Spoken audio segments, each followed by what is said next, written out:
My wife is a ghost, a chilling touch. Hey, Nong Fong, a voice called from behind me. I turned to look towards the source of the sound and found a man I knew standing near a tamarind tree next to the curry rice stall. I smiled and shouted back, "Oh, Pichayaporn, what are you doing here?" Pichayaporn is my cousin, about 6 to 7 years older than me, and works as a civil servant teacher. Pichayaporn replied, "Just came out to get something to eat. What about you, Fong? Have you eaten yet?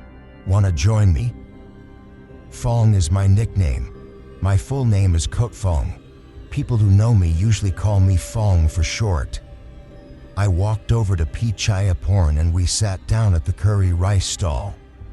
Pichayaporn ordered fried rice with crispy pork and I ordered something simple. A minced pork with basil and a fried egg.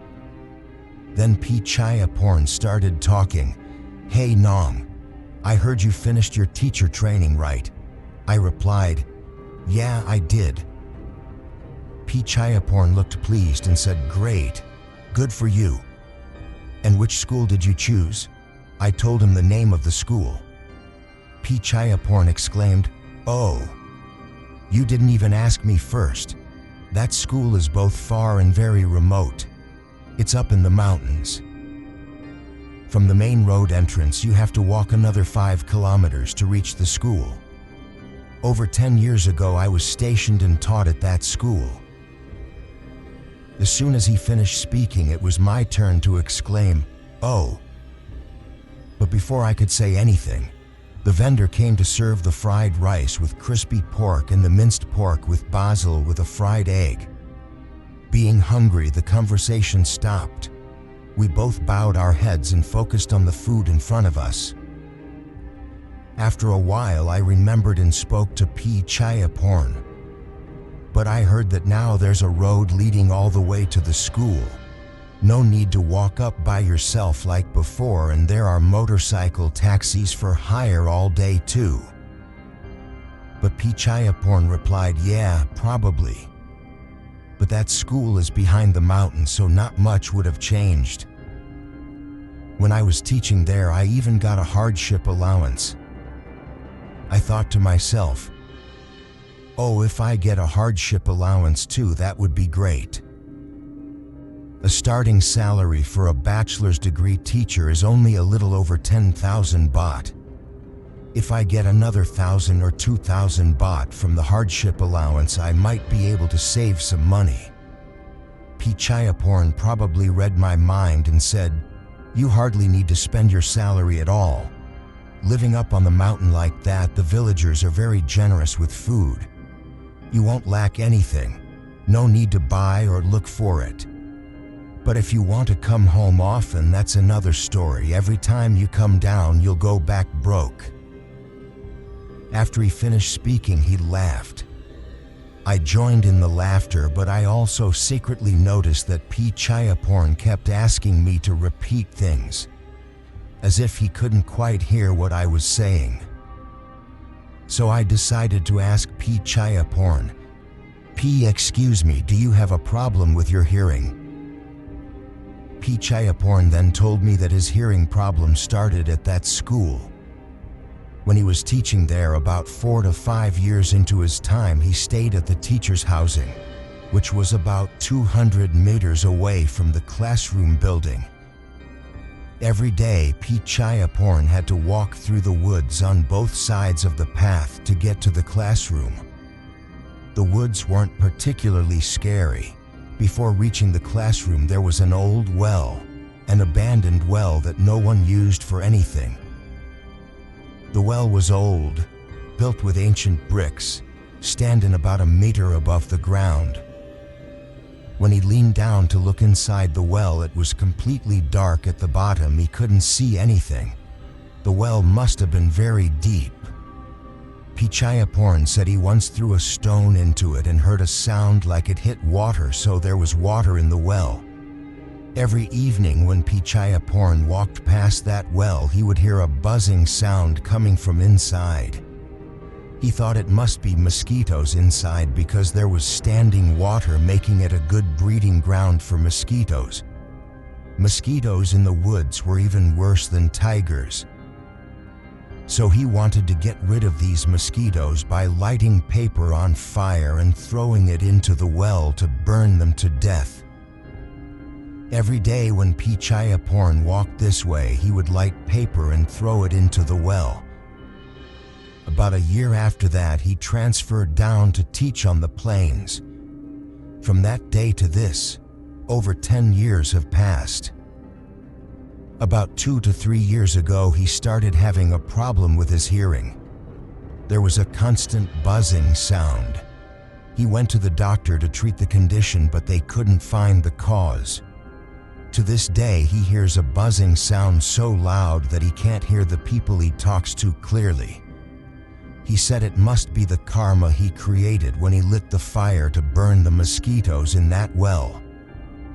I listened to Pichayaporn's story. He emphasized that it was a true story, and if I didn't believe it, I shouldn't disrespect it. He also added that there were ghosts at that school. Just as Pichayaporn was about to tell me more, I saw my friend's car arrive right on time. So I said goodbye to Pichayaporn. Pichayaporn said, "All right, go ahead. You don't have to pay today. I'll treat you to celebrate you passing the teacher's exam." I thanked Pichayaporn and hurried to my waiting friend. As for the ghost story that Pichayaporn left unfinished, I didn't pay much attention to it because I'm not afraid of ghosts anyway. Then came the day I had to travel to report for duty at the school. I had arranged with my friend Kamjun, who is about the same age as me, to go together on the reporting day. I told Kamjun to wait for me at the main road entrance to the school, and then we would take a motorcycle taxi together. On the day I was to report, I found that Kamjun was already waiting for me at the entrance. So we traveled together to report for duty at the school. As the motorcycle taxi drove in, my eyes scanned the sides of the road. I thought to myself that it wasn't like Pichayaporn said at all. Now there was a paved road leading into the village. The sides of the road weren't dense forest, and there were even electric poles along the way, indicating that where we were going would likely have electricity. I felt relieved, but at the same time felt a pang of regret about the hardship allowance, which I probably wouldn't receive now. Kamjun was a quiet person and didn't talk much. He sat silently the whole way. Or perhaps Kamjun was thinking about the home he had left behind. It's hard to guess. As for myself, I felt excited about the school I was about to see. The motorcycle taxi drove for about 20 minutes and stopped by the steps of the school. I could hear the sound of children reading aloud from inside the school. When I looked at my watch, it was around 9 a.m. The students had already gone into their classrooms. When the motorcycle taxi stopped, I saw a man about 40-something years old, small and thin, wearing a blue safari shirt and black pants, walking directly towards us. I thought he must be the headmaster, so I raised my hands in greeting and said hello. Kamjun also raised his hands in greeting like I did. The man introduced himself as Young Yut and said he was the headmaster of the school. After exchanging greetings briefly as is customary, the headmaster took me and Kamjun to complete the paperwork for reporting for duty. After finishing, the headmaster told us both to rest first and start teaching tomorrow. He added that there would be an introduction for the new teachers tomorrow morning. When he finished speaking, the headmaster called for Kru Prayat to take both of us to the teacher's housing. Kru Prayat must be my senior teacher, as he looked about 2 years older than me. He led us to the teacher's housing, which was about 200 meters from the school, just as Pichayaporn had said. As I walked along the path, my eyes glanced over and saw the old well that Pichayaporn had talked about. And it was just as Pichayaporn had guessed. Being a school behind a mountain, not much had changed. The teacher's housing was a raised wooden building with a kitchen and bathroom downstairs. Kru Prayat showed us around the teacher's housing and explained that there were 3 bedrooms. One room was for the male teacher named Thanom Nak, and there was one room left over. He said that the 2 of us could share it, or one person could sleep in the living room, whichever was more convenient. When I looked out the window, I saw another teacher's house, so I asked Kru Prayat, "Does the headmaster live in that house, sir?" Kru Prayat replied that the headmaster was a local villager and was married with a family. The headmaster still lived in the village with his wife. This made me wonder who lived in that house then. But the answer I got was that the house had been closed up for a long time. So I said, "Then can we stay in that house, sir?" I said this half-jokingly, thinking that it would be better if we could stay separately rather than 4 people sharing one house. But Kru Prayat made a startled face, his eyes darting around, looking uncomfortable. Then he said, "That house has been closed for a long time, probably haunted. Just stay together here, it's warmer." So I said, "I'm free today, sir, because the headmaster said I'll start teaching students tomorrow. So can we clean up that house first?" Kru Prayat then said, "If you want to stay in that house, go ahead, but you can always come back and stay with us whenever you want." Kamjan and I, after changing our clothes, borrowed a broom and a mop and immediately walked towards that teacher's housing. We saw that it was a raised wooden house with a kitchen and bathroom downstairs. I went up the stairs to the upper floor and saw 2 bedrooms and another large room like a living room. Kamjan and I started sweeping away spider webs from the corners and ceiling before sweeping and mopping the floor, which we finished quickly because there was no furniture at all. When Kamjan and I looked at the condition of the house, we felt satisfied and agreed that the 2 of us would stay in this house. After checking that the electrical system in every room was working, it was almost noon. Kru Prayat walked over to call us to have lunch together. While eating, I asked Kru Prayat about the number of students. He replied that there were about 30 students from Pratham 1 to Pratham 6. A moment later, the headmaster walked over to greet us. I told the headmaster about the teacher's housing, asking if we could stay in the other vacant house. The headmaster looked at us with a neutral expression and replied, "All right then. This afternoon I'll have the students help move the beds for you. As for other items you need, you can ask Kru Prayat for them. He's in charge of the storage room." After finishing lunch, I carried my bag of clothes and other items I had prepared to the new teacher's housing. We started arranging things until around 3 p.m. when 4 male students helped carry the beds, pillows, and blankets. They separated us to sleep in different rooms. After the room was arranged, I walked to the living room, looked around, and thought to myself, if only I had a television, that would be great. When I get my first salary, I'll invite Kamjan to buy a television to keep us from being lonely. Just then, my eyes accidentally caught sight of a pillar in the corner of the room. It looked strange, as if oil was oozing out of it, making it wet. I also noticed a red cloth tied around the top of the pillar. Just then, Kamjan walked over to me and asked, "Is it a Takyan tree spirit?" I replied that I didn't know either. Kamjan raised his hands in prayer and said, "We asked to stay in this house, please don't scare us."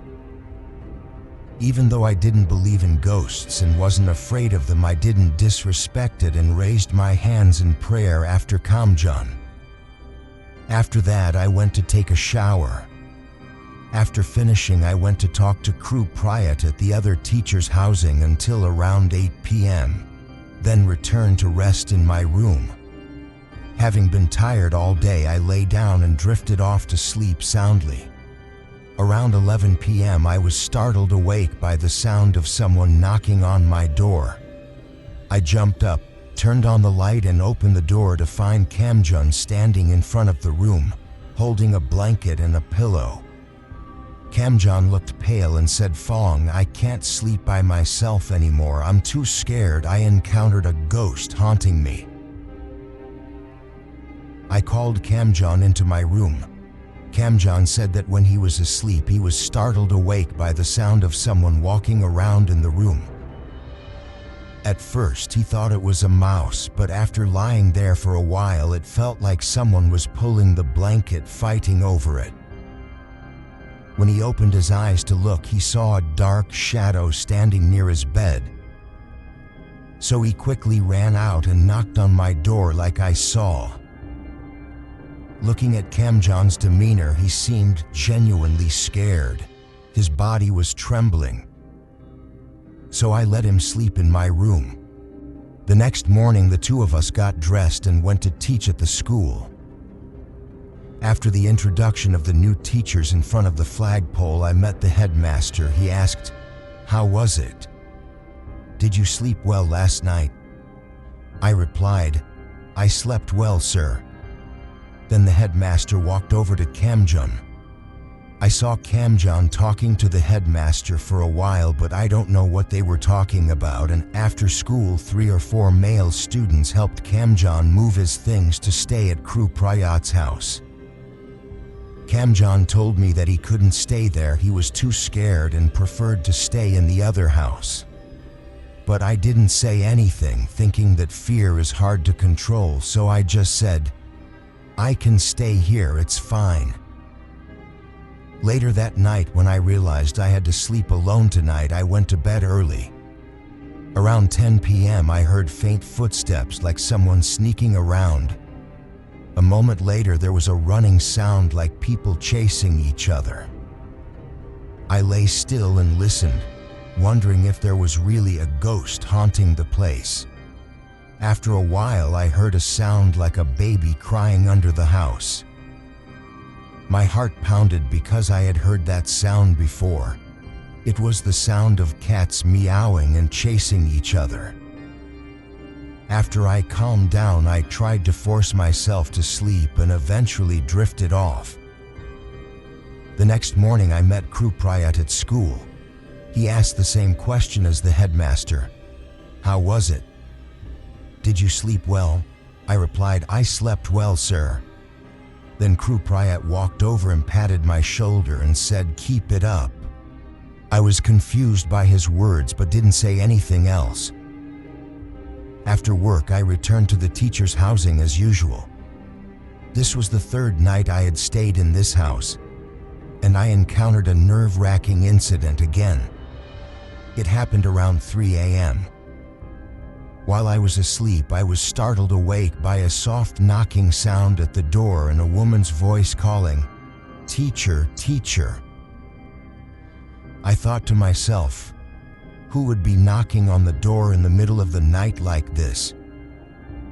It couldn't be a teacher from the school because all the teachers there were men. I slowly got up to look without turning on the light. The moonlight shone through the window and was bright enough. When I opened the door, the image I saw was of a young woman with long hair reaching her shoulders. She was bowing her head and crying on the floor in front of my room, so I asked, "Who are you? Why are you crying here?" The woman raised her head and looked at me. She was quite beautiful with fair skin and a slender figure. She was crying silently. I suddenly remembered that I had locked the house door before going to bed, but how did she get up to my room? When I asked her how she got in, the young woman replied, I've been here for a long time. I was startled by her answer and thought I must have really encountered a ghost. I sat silently for a moment, then gathered my senses and asked her, "Why are you crying? What do you want help with?" Then she told me that she had a child. Her child had no father. She felt sorry for her child and wanted her child to have a father, so she came to ask me to be her husband. I immediately replied, "Hey, are you crazy? How can a human and a ghost be together?" At that moment, I was startled by what she said. I chased her out and slammed the door shut forcefully. That night, I slept with the light on until morning. In the morning, I went to work and met the headmaster and crew prayat. Both of them asked the same question. "How was it? Did you sleep well?" I finally understood that the teachers at this school definitely knew about the ghost in this house. But as someone who had declared they weren't afraid of ghosts, why would I say I was haunted by a ghost? So I could only reply, "I slept well, sir." Then I went to teach as usual. On the 4th, 5th, and 6th nights, I heard sounds like someone running in the living room. Sometimes I would hear a baby crying or playing with things outside the room until I got used to it and wasn't scared anymore. But on the 7th night, as I was asleep around 1 a.m., there was a knocking sound at the door. I asked, "Who is it?" The young woman replied, "It's me, Buang-on, I've come to talk." I knew immediately that I was being haunted again.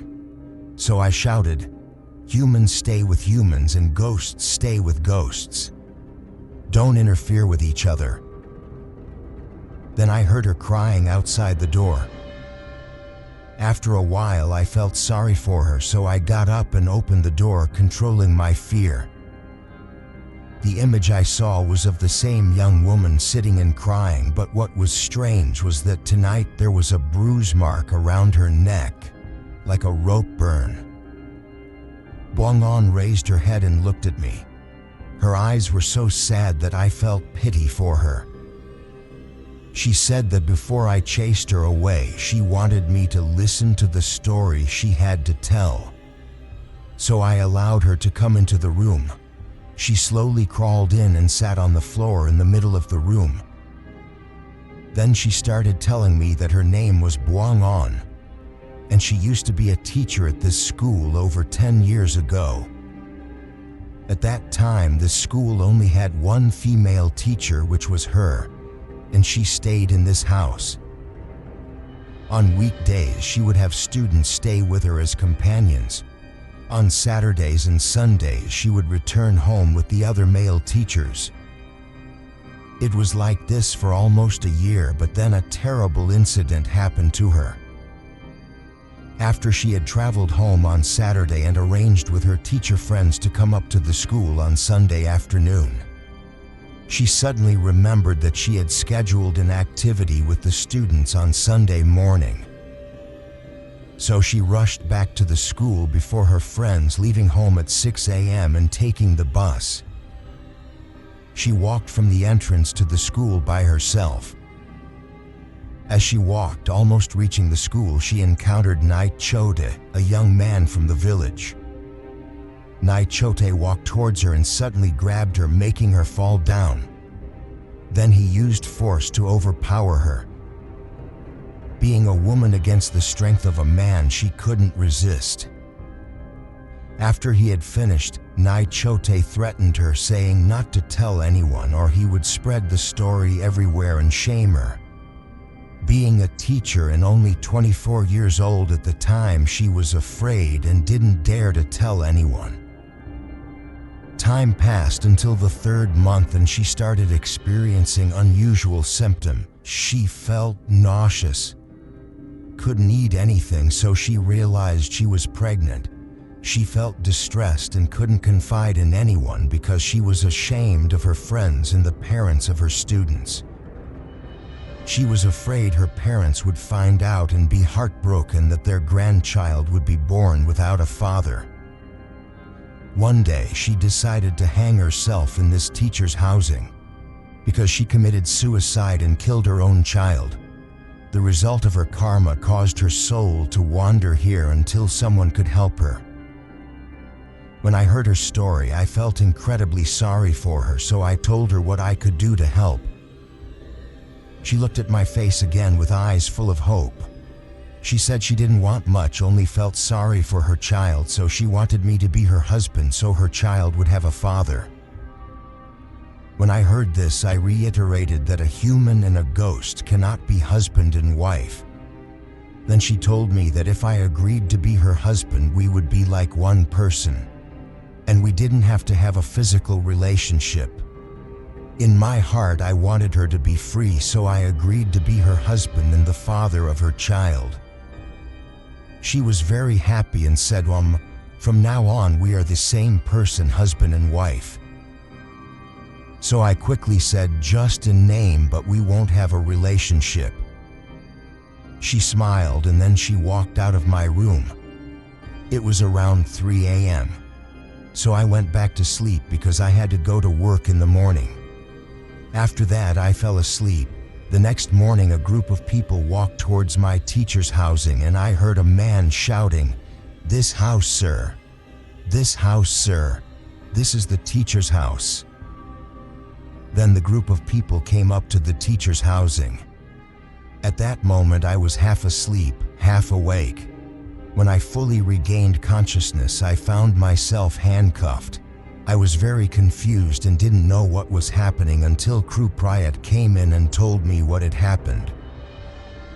Kru Prayat said that this morning he and Kamjun had rushed to ask the village headman what was going on. The headman told them that this morning someone found Nai Chote's body lying dead in the field near the well. His body had been stabbed over 20 times, he was murdered brutally, and his genitals had been cut off. When they investigated the location of the body, they learned that yesterday evening Nai Chote had gone to fish in the field, and he hadn't returned home since. This morning his relatives went to look for him and found that Nai Chota was already a dead body. As for Nai Sung, another villager, he was a witness who said that yesterday evening Nai Sung saw Kru Fong covered in blood and looking tired returning from the field. This morning he reported it to the police.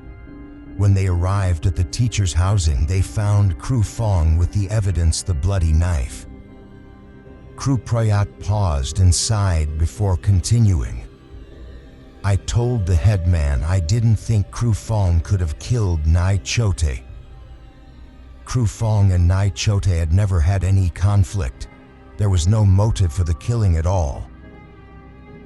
A moment later, the police came in to question Kru Fong, but Kru Fong was still disoriented, as if he wasn't conscious, only saying, "Buang on, help me. Buang on, help me." Then the headman spoke up. Kru Fong is acting strangely, like he's possessed by a ghost. Everyone then turned to look at the pillar where oil was oozing out. The headman suspected it might be the Takian pillar, but before anyone could say anything, there was the sound of a monk's voice reciting prayers from downstairs near the front of the teacher's housing. Kru Prayat leaned down to look and saw an elderly monk, over 60 years old. So he invited him up to the teacher's housing. This wandering monk said that he was passing by and saw a black cloud like mist hovering around this house. He thought something was wrong, so he came to see. The monk sat down on the floor and closed his eyes, meditating for a while. When he opened his eyes, he told everyone that it wasn't a Takian ghost, but a vengeful spirit. This spirit was very powerful. Even if they hired a ghost doctor to exorcise her, it would only make her stronger. The monk said he would preach and dedicate merit and loving kindness to everyone present. Everyone sat respectfully with their hands clasped in prayer. except for Kru Fong, who was staring intensely at the wandering monk. The monk sat and meditated for a while, then preached about letting go and reducing anger and hatred, saying that vengeance is stopped by not seeking vengeance. After reciting for a while, there was a strong gust of wind, and the trees rustled violently like the sound of a demon crying out fiercely. Then everyone could hardly believe their ears, because they all heard the voice of a woman crying out, "Buang-on regrets it. Buang-on is going with her child now. Nai Chote. Buang-on apologizes." After that voice faded, Kru Fong's body went limp, and Kru Fong regained consciousness, just as you see. When Kru Prayat finished his story, the police came to inform me of the charge: murder. I was stunned by the story Kru Prayat told and still confused by what had happened. At this moment, my life as a teacher had to end, but the legal consequences had to follow the process, whether the court determined if I was very guilty or slightly guilty depending on intent. The next day, P. Chayaporn came to visit me in the holding cell and said, "Hey Nong, I told you there were ghosts at that school, and they wanted a husband to help them get revenge." Road of Death, Quyen Kun Dan, Nakhon Nayok. A chilling touch. Goi Chai and M were very close friends. Although Goi and Chai were a couple, Chai never left his friend M feeling lonely. Whenever they went on a trip, the three of them would always go together. One night when Goi and Chai stayed over at M's house, the three of them discussed going on a trip to a nearby province. On the morning of Friday, April 22, 2016, they set off by motorcycle intending to visit Quyen Kun Dan Prakan Chan in Nakhon Nayok. M was the driver, Goi sat in the middle, and Chai sat at the back. They drove towards Bangkanak, passing Wat Bang Hoi and many other temples. After that, they took the Ban Sung, Pla Chin Buri Road. The road was quite deserted with few cars passing by. Tall, ferocious trees lined both sides of the road.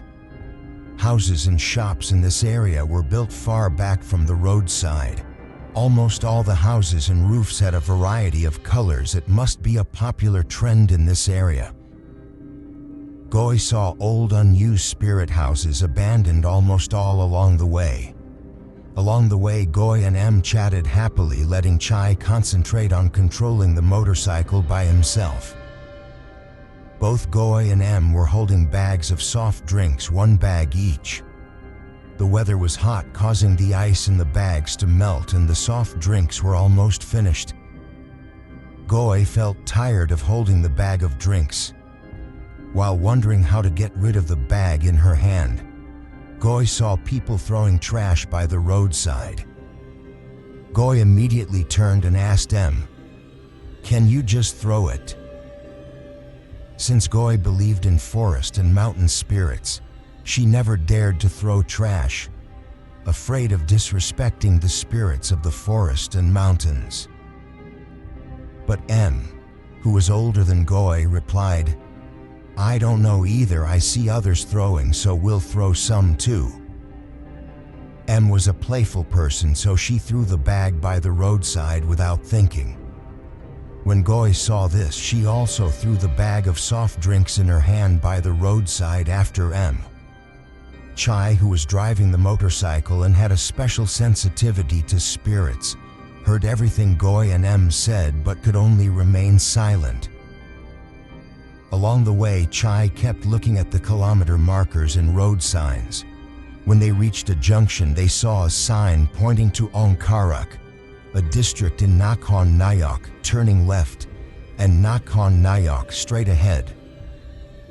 Being unfamiliar with the route, Chai thought going towards Nakhon Nayok would get them there faster, which was Quyen Kun Dan. Chai drove towards Nakhon Nayok. Trees still lined both sides of the road as before. After driving for a while, they came across a truck. Goy wondered why the truck was driving so slowly. Chai didn't overtake it but kept following it for several kilometers until M complained, "Hey Chai, I'm tired of sitting for so long, when are we going to get there?" When Chai could hear M's complaint, I quickly added, "Yeah, I'm tired too. We've been sitting for so long." When Chai heard this, he turned and said, "Hey M, aren't the driver and you two tired too?" When Chai turned back to look at the road to continue driving, he didn't see the truck anymore. Even though the truck was driving very slowly and the road was straight with no junctions or alleys to turn off into, it was gone. But at that moment, the three of them didn't think much of it. When they entered the Nakhon Nayok area, Chai drove and came across a junction with 3 elephant statues. After passing that junction, he came across another junction with 3 elephant statues. After passing the same junction 3 times, after a while they entered the dam area. The 3 of them felt tired from sitting for so long and not reaching their destination yet. And then they kept following the same truck again.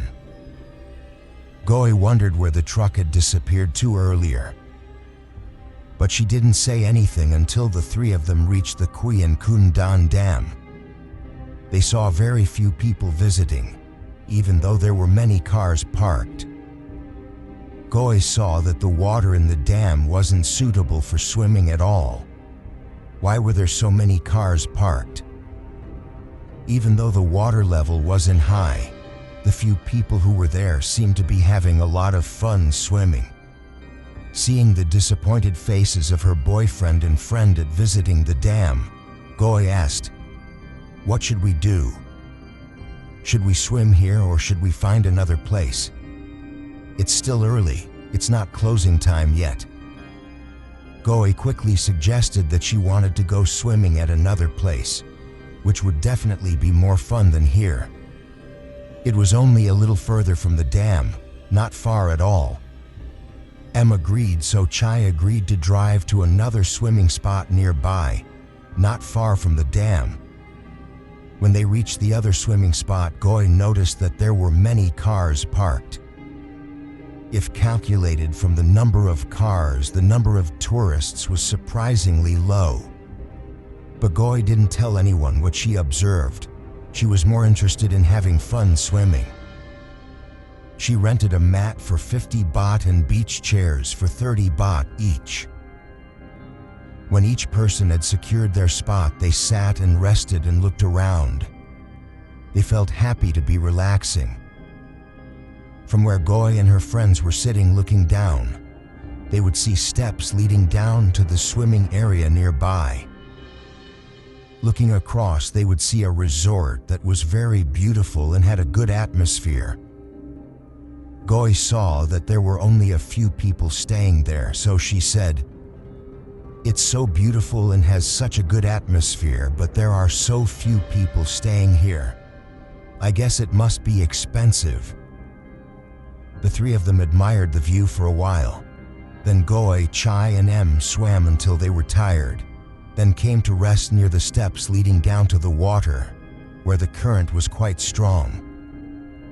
Suddenly a stone got stuck on M's big toe. She tried to shake her foot, but the stone wouldn't come off. M picked up the stone to look at it. The stone looked like a heart shape but had only 3 lobes. M saw the strange shape and called Goy and Chai to look. Both said it was very beautiful. Then Goy said, "Yeah, it's beautiful, but the heart has 3 lobes, like a third hand interfering between 2 people." Then the 3 of them laughed. M said she would take it back home to show others and see if they would say the same thing. Then Goy said without thinking, "If we take their things, won't something follow us?" But everyone didn't pay attention to it. They helped each other look for other beautiful stones to show off. Chai found a stone, a white stone mixed with dark blue, almost black. He thought it was beautiful, so he handed it to Goy to see. Goy immediately turned around, admired it, and told Chai she would look for one too. While looking for other stones, Goy was also having fun with the stone Chai gave her. Goy had a lot of fun looking for stones, and then she found a stone that she really liked, surprisingly. During this time, Goy had a slight argument with Chai, which was normal for them. Em decided to walk around not far from where Goy and Chai were sitting in the water. As it got late, Em turned around and asked Goy if she was going to take the stone to show her friends. Em then put the stone in her pants pocket. As for Goy and Chai, after they had finished sulking for a while, they went up to sit on the mat. Goy still kept both stones in her pants pocket.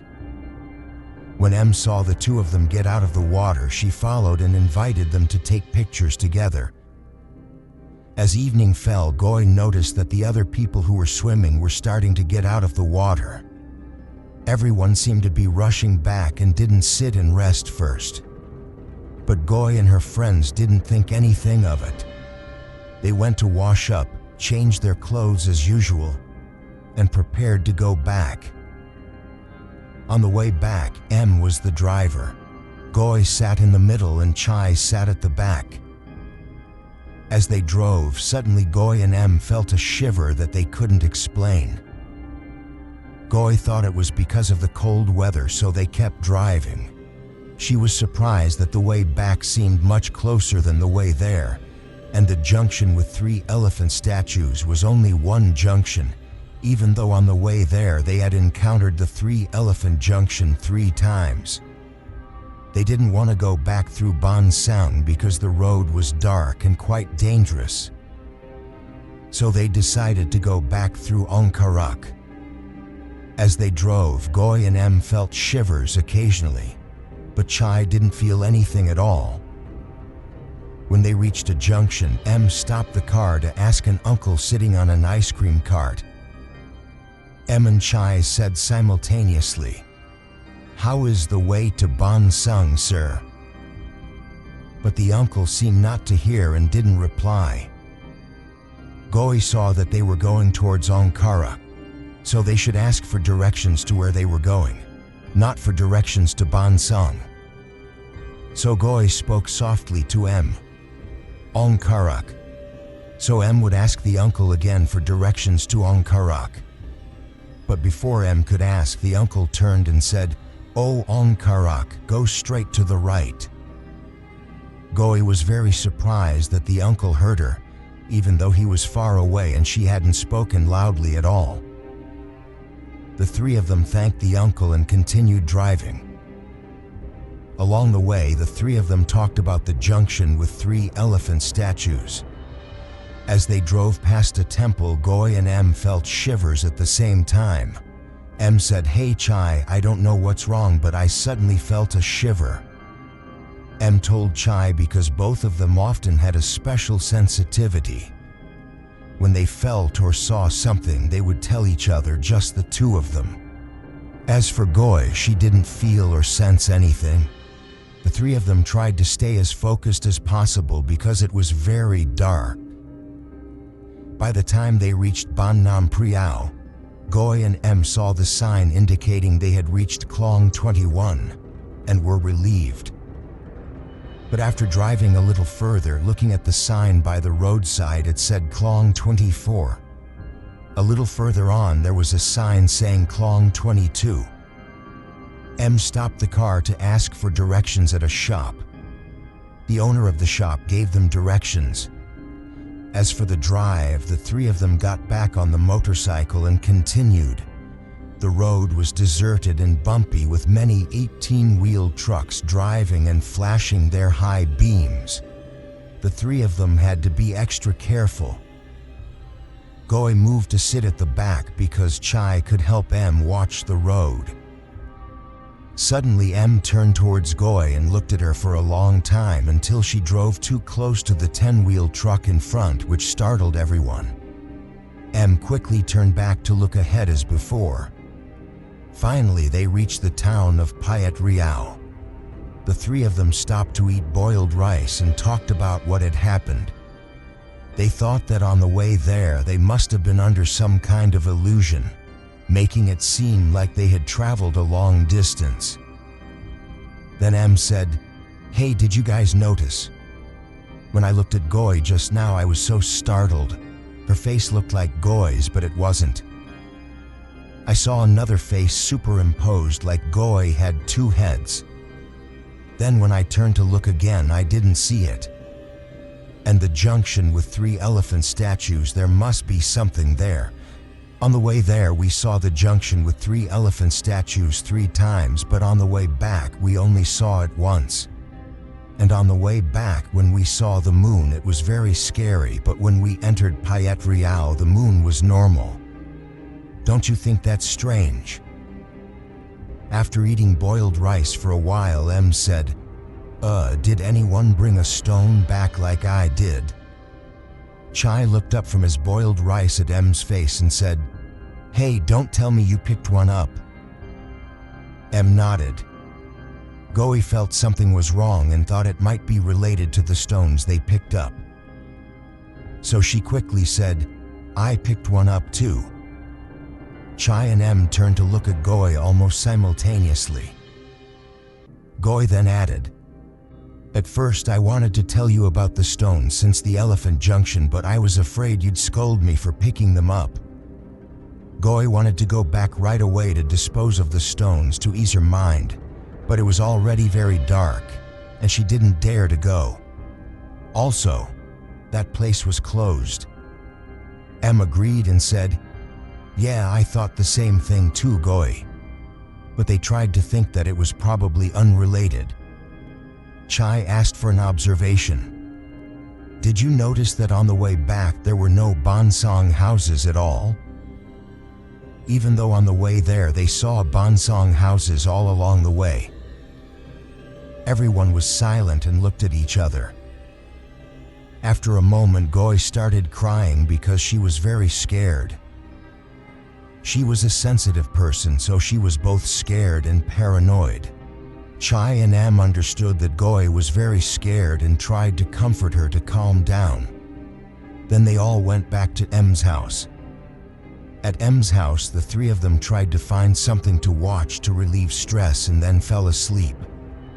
The next morning, they tried to find a way to return the stones.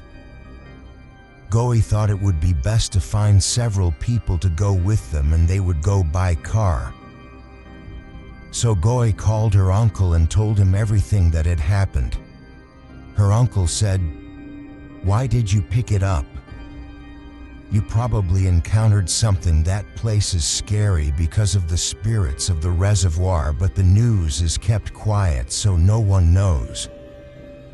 Many people have drowned there and people often encounter strange things." In the evening, Em came to visit Goy and Chai at Goy's house. Since Em was a suspicious person, she tried to research the history of the reservoir on the internet. Em found that the junction with 3 elephant statues that they saw 3 times on the way. There was actually only one junction but had 2 sides. It was as if they were under an illusion, driving in circles 3 times like that, and people had died at that junction 2 years ago. It was called the Road of Death. As for the place where Goy and her friends went swimming, many people had also died there. The resort across the way, whoever stays there will encounter something bad and bring it back with them. So guests are few.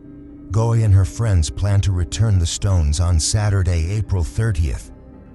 This time, several people went with them, 4 to 6 cars. Someone who knew the route drove ahead to lead the way. During this time, the 3 of us slept together almost every night.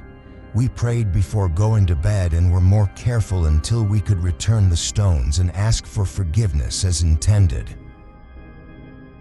Encountered while interning, a chilling touch.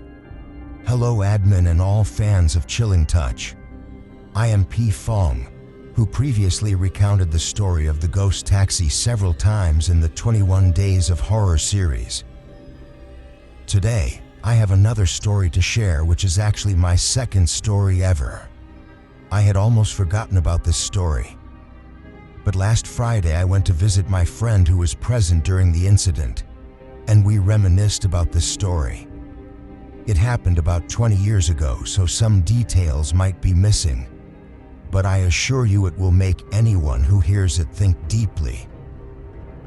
Let's get straight to the story. At that time, I was about to graduate and needed to complete an internship. I was studying political science, focusing on public administration, and wanted to gain real-world experience. So I told my friend Balm that I was going to intern in the Northeast. I asked Balm if he was interested in going with me so we could be friends, as Balm was from the Northeast. I thought if Balm came with me it would make things easier because I don't understand the Northeastern dialect very well and wanted a friend to help with communication. Finding an internship wasn't too difficult because my mother's relatives were civil servants, so I asked for their advice. When I discussed the internship with my family, my parents told me to call Uncle Sack. Uncle Sack was my mother's cousin and a district chief. I called Uncle Sack and asked if I could intern and learn the work. Actually, I could have applied in Bangkok, but I chose to go far away to gain new experiences. My mother contacted Uncle Sack and got the answer that I could come and intern because Uncle hadn't seen me in almost 2 years. So I decided to pack my clothes and documents to intern in a district in a province in the Northeast. At that time, traveling from Moshit to the province where I would intern took about 10 hours. When I reached the district town, I had to take a red open-window bus to catch the wind. Traveling from the district town to the district where Uncle Sack was located took almost another 2 hours. It was very far from civilization.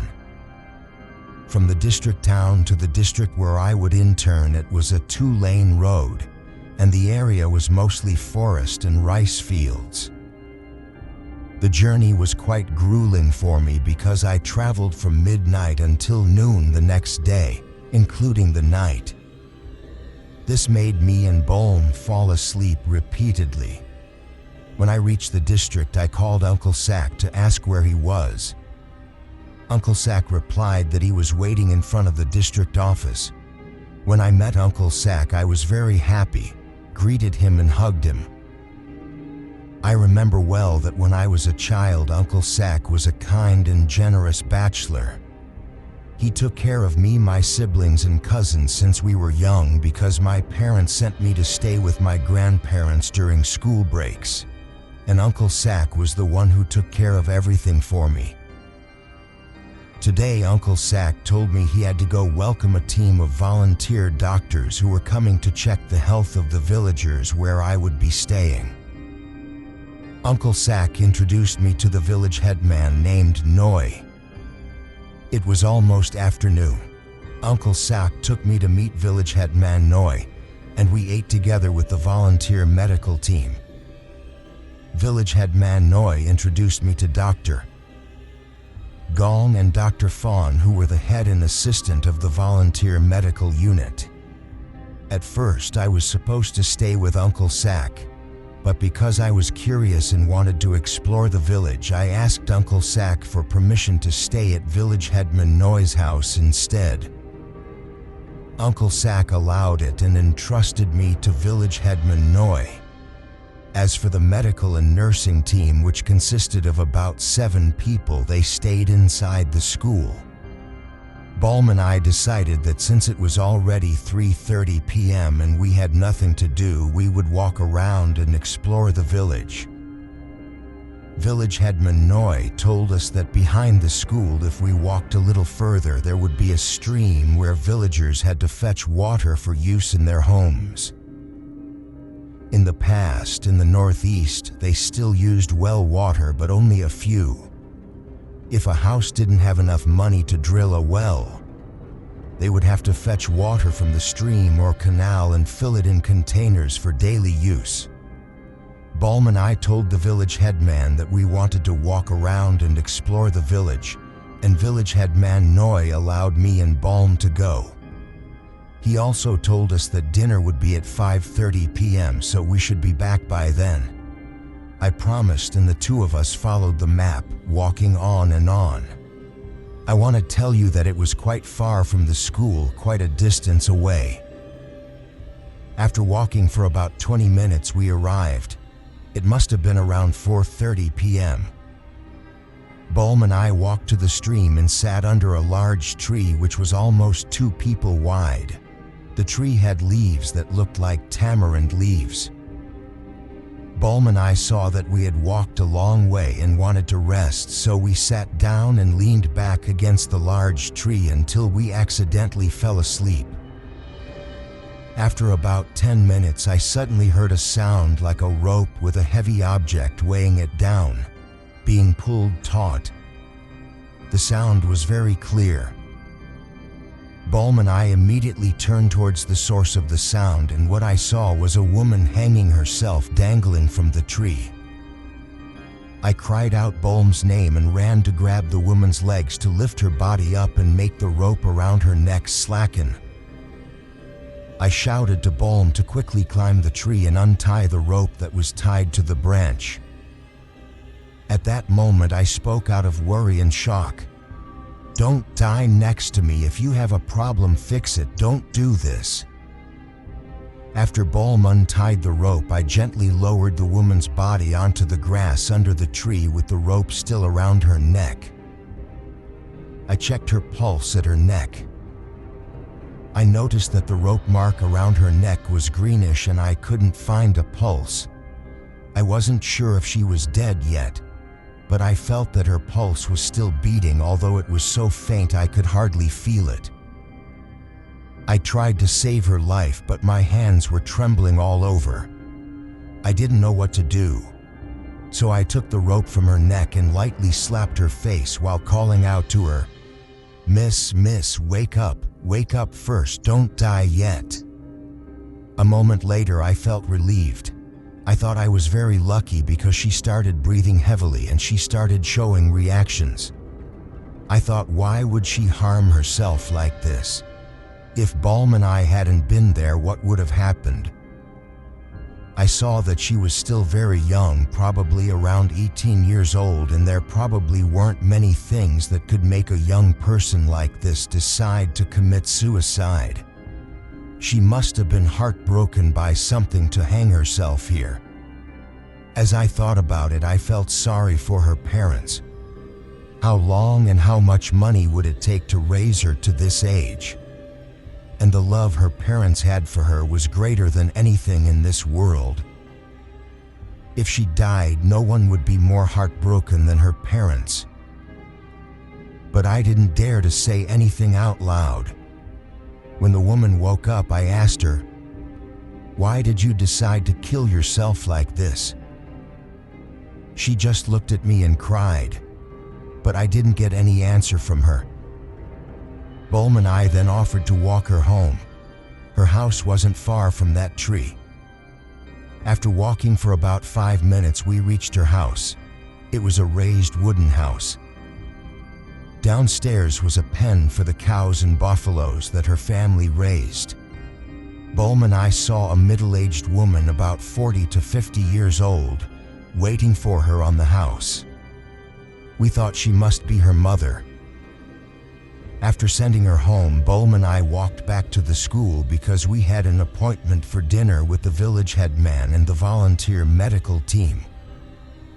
When I arrived, I met the village headman. Village headman Noy asked me why I was late.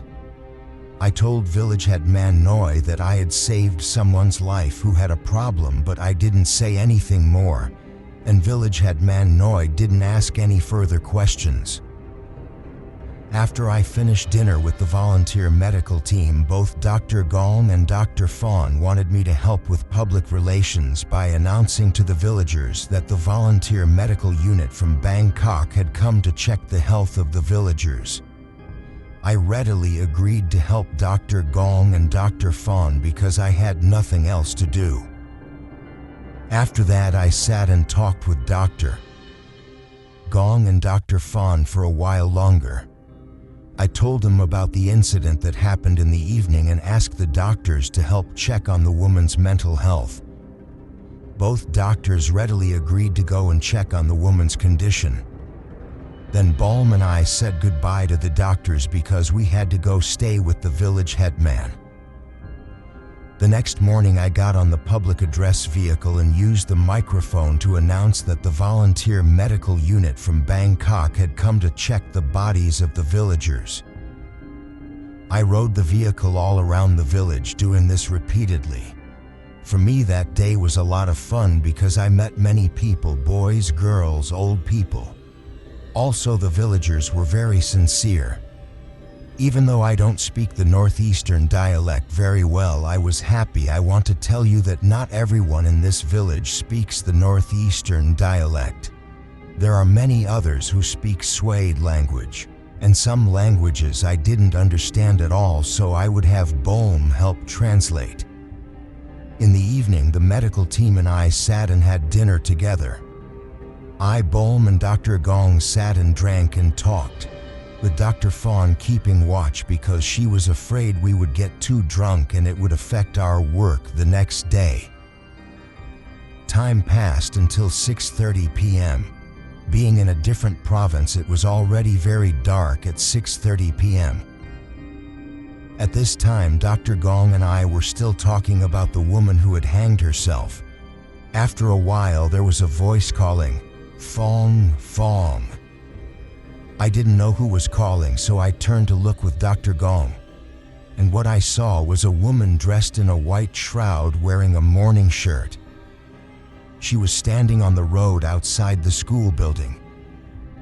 I tried to focus on her face in the darkness and remembered that she was the woman whose life I had saved.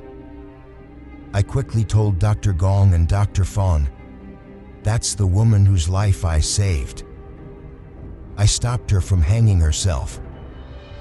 Then I invited Balm, Dr. Gong, and Dr. Fawn to walk with me. When we got closer to her, I asked her, "How are you?" But what happened was she ran towards me and hugged me, crying until her body trembled. At that moment, I was so startled I didn't know what to do. I just stood there. Dr. Fawn quickly walked over and held the woman's shoulders and comforted her. Then Dr. Fawn gently pulled the woman away from me. I composed myself and asked her what happened. She replied through her tears, telling the story in the northeastern dialect, which I didn't understand, but Balm translated for me. She said that her stepfather had tried to force himself on her many times. When she told her mother about it repeatedly, her mother never believed her. Instead, her mother hit her and told her she was lying. When I heard this, I was very shocked. I didn't think something like this could happen.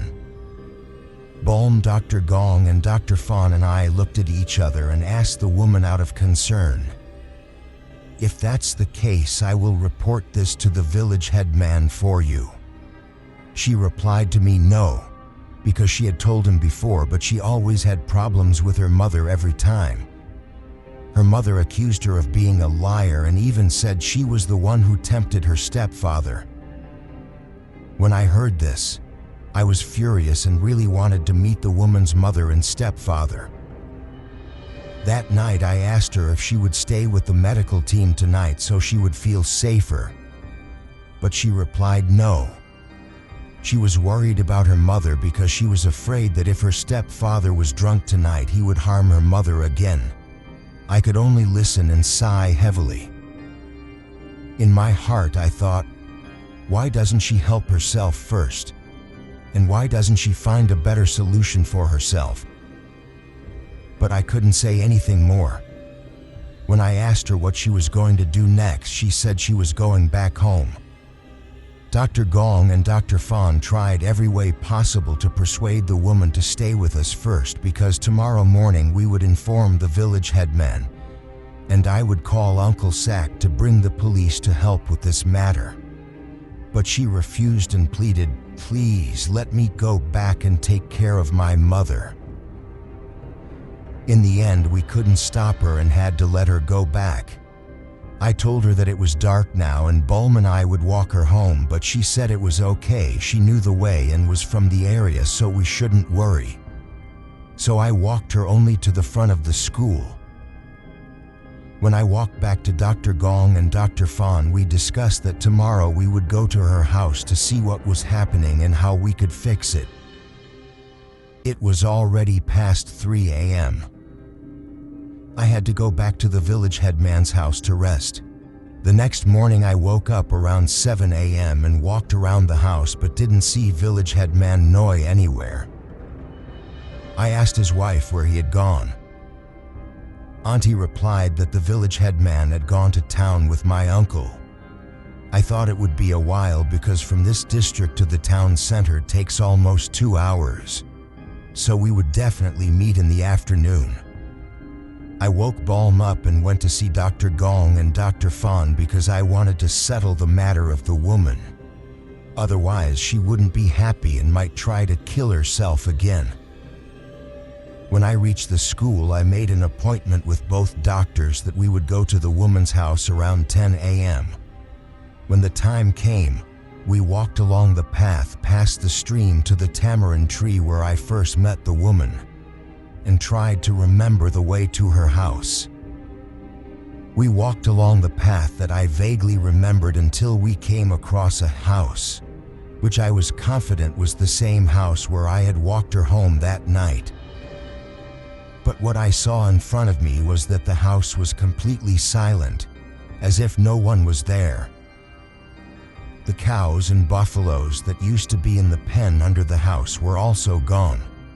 We shouted and called out for a long time, but there was no response. So we decided to walk into the house. When we went up to the house, we found it empty. Evolved. Is that true? Everyone confirmed unanimously that the story was true. Then the village headman told us about the woman. She was named Kamla, about 17 years old. She lived with her mother alone because her father had been killed in a car accident on the day she was born. Her mother was so traumatized by this that she believed Kamla was the cause of her father's death, forcing her mother to raise her alone with great difficulty. Whenever her mother was tired or stressed from work, she would hit Kamla and often repeat that she was the reason her father died. So she was regularly beaten by her mother. Kamla was a quiet person and didn't talk to anyone. She would just smile. But being a kind-hearted person who often helped the villagers, she was loved and cherished by the elderly in the village. But then one day her mother got a new husband. The new husband was a young man younger than her mother. He tried to force himself on Kamla and she had told the village headman about it. The village headman had gone to talk to her mother, but the result was that her mother hit Kamla in front of the village headman and cursed and verbally abused her daughter, saying that she was the one who tempted the new husband. Kamla was very sad and cried heavily. That evening, Kamla decided to hang herself from the tamarind tree by the stream. Then village headman Noi added that the villagers would not go to fetch water from the tamarind tree anymore because many people had encountered similar things, and some had encountered things even worse than I did, encountering Kamla's mother and the stepfather. This incident was news 3 years ago before I and the medical team entered this village. The news at that time reported that a wife had stabbed her young husband to death out of jealousy. It was quite a sensational news story. The next day, Uncle Sok and the village headman brought me, Bulm, and the entire medical team to perform a Baisri Suk Kwan ceremony according to Northeastern tradition, along with inviting a revered monk to sprinkle holy water to bring good fortune and ward off bad things and call our spirits back to our bodies. After the ceremony was completed, we felt much better. After that, the woman never came to see us again, and Bulm and I never dared to go to that tamarind tree again until my internship was finished. I said goodbye to Uncle Sock and traveled back home.